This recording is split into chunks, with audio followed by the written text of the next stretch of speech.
عن العراق أثار خلافات خطيرة. بەڵێ بەرەزان پێشەوەی کە بچینە لای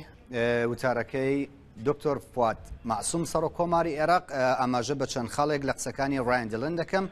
گوتەبێژی هاوپەیمانی نێودەوڵەتی دژی داعش لە عێراق و سووریا کە کەمێک پێشەسە کۆنفرانسێکی ڕۆژنامەوانی بوو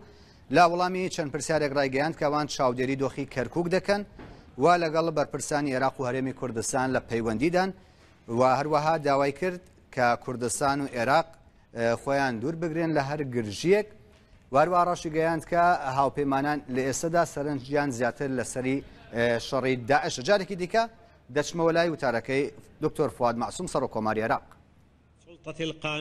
داواکارین لە کەرکووکە ڕێز لە دەسەڵاتی دەوڵەت و یاسا بگیرێەوە داواکارین خەڵک بگەڕێنەوە سەر شارەکەی خۆیان و ژیانی ئاسایی خۆیان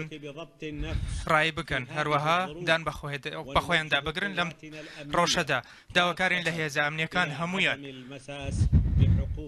کە پێشی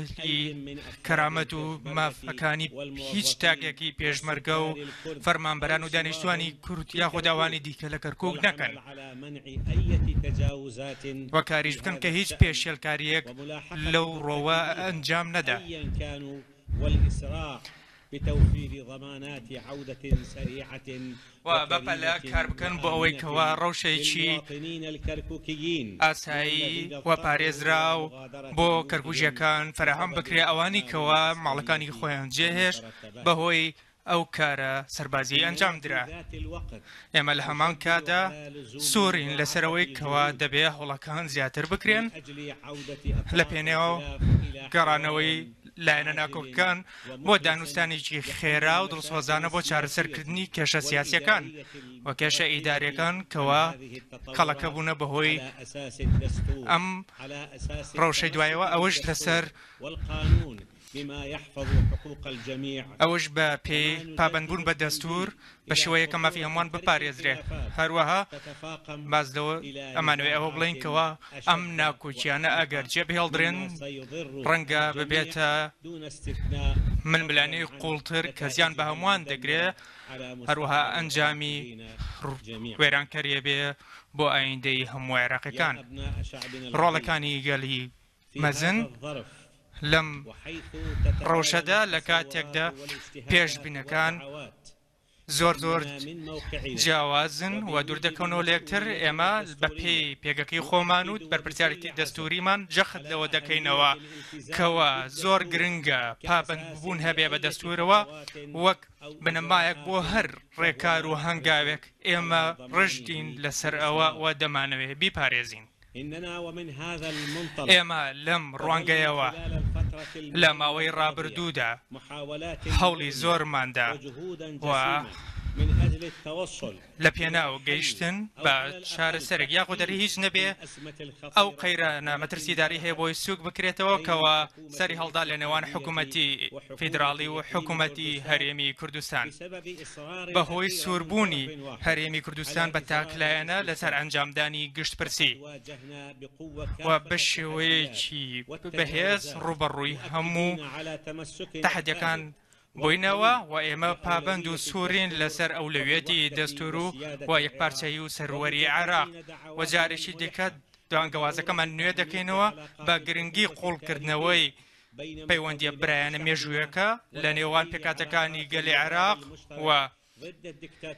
پەیوەندیەکانمان نوێ بکەینەوە و کارایی بکەینەوە لە دژی دیکتاتۆری و لە دژی تیرۆر. ئێمە بەردەوام دەبین لە وابەستەبوون بەو بنەمایانەوە و ئەم بەهایانە بە شێوەیەکی بەهێزتر لە هەر کاتێکی دیکە و گرنگەکەوە هەوڵی زیاتر بدرێت و قوربانی زیاتر هەبێت لە پێناو لابردنی ئەو مەترسیان و ئەو گومانانی کەوا هەن تەنانەت گەیشتن تاو کاتێکەوە دەگەین بە ڕێکەوتنی زامنکار بۆ ماف و ئازادیە دەستوریەکان لە ڕێگەی دیالۆگی بنیادنەر و ڕاشکاوەنەوە کەوا ئەزمموی دیموکراسی وڵاتەکە بپارێزێ و دەستکەوتەکانی بەهێز بکە بۆ کورد و عەرەب و تروکمان و بۆ هەموو عێراقیەکان بەبێ جیاوازی و لەو چوارچێوەیەوە لە بەرپرسیارجی خۆمان بەرپرسیارێکی دەستوری خۆمان ئێمە جەخەدەوە دەکەینەوە کەەوە گرنگە تەشریعاتی پێویست دەربکرێ بۆ ئەوەی سیستەمی فیدراڵی دیموکراسی بەهێز بکرێ و گەرنتی پرۆفیشناڵی و پاکی و بێگەردی پرۆسەکانی هەڵبژاردن لە داهاتوودا بپارێزرێەوە وابەستیتەوە هەبێ بە دەستورەوە پابندبوون هەبێ هەروە ئەو وادانی کەوا دیاری دەکا ئەمە سەرڕای گرنگی پابندبوون بە گفتوگۆی دیموکراسی و پاراستنی ژیانی دەستوری و لە نێوبردننی تیرۆر و دانانی بەرژەوەندی عێراقیەکان هەمویان لە سەروی هەر بەرژەوەندیەکی دیکەوە. لێرەوە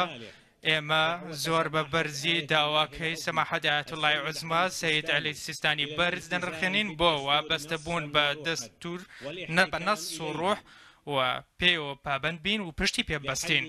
بۆ چارەسەرکردنی هەموو ئەو ناوکۆچیە ناوخۆیانی کەوا هەن هیوادارین کەوا هەموو لایەنەکان ئەمە ڕەچاو بکەن و پێکەوە هەوڵ بدەین لە پێناو کارێکی جدی و کارێکی چڕ بۆ ئەوەی دان بە خۆماندا بگرین بۆ ئەوەی کەشێکی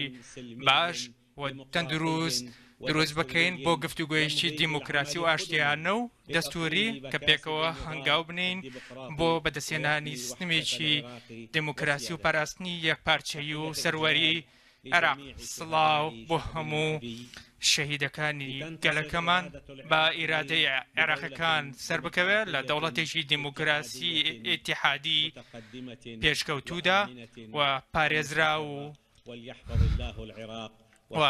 خدا عێراق و گەلەکەمان بپارێزێ بە هەموو پێکاتەکانیەوە و ڕۆڵەکانی. سڵاوتان لێبێ.